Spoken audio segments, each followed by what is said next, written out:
Nafikiri ukiondoa michuano ya CHAN ambayo inaanza Agosti 2 mpaka Agosti 30, muda wote uliosalia hapo unataka zaidi wachezaji wawe well trained na wawe well coached, kwa sababu moja kati ya changamoto ya Simba ilikuwa ni gari kuchelewa kuwaka.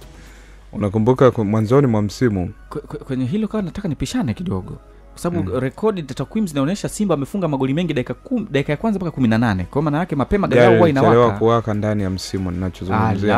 Na ndio maana mwanzoni mwa msimu Yanga walikuwa wanaongoza ligi kwa tofauti ya alama 5. Na possible walikuwa na uwezo wa kuongoza mpaka kwenye alama 8 kabla ya wao wenyewe kuja kwanza kupoteza. Ile hapa Tabora, yes, Azam na walikuwa wanapitia mazingira hayo, lakini as the days goes on Simba walikuja kujipapatua, gari likaja likavurugika hapa mwishoni kwenye wakati ambao timu inapaswa kuwa bora zaidi, inapaswa kuwa na utulivu zaidi.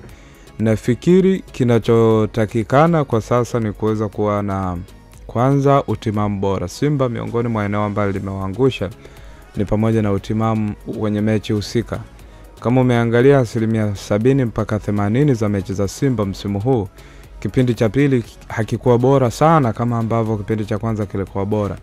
Ni mechi chache sana ambazo msimu uliopita Simba wamezicheza kwenye ubora wao kwenye kipindi cha pili. Mara nyingi walikuwa wakicheza vyema sana kwenye kipindi cha kwanza, lakini kisha fika swala la kipindi cha pili timu ilikuwa kuna namna kama inapoteza ule ubora wake ambao unapaswa kwa namna fulani. Yes, kwa hiyo cha kwanza ni kuweza kufanyia kazi eneo la utimamu. Nakumbuka hata mwalimu Moin Shaban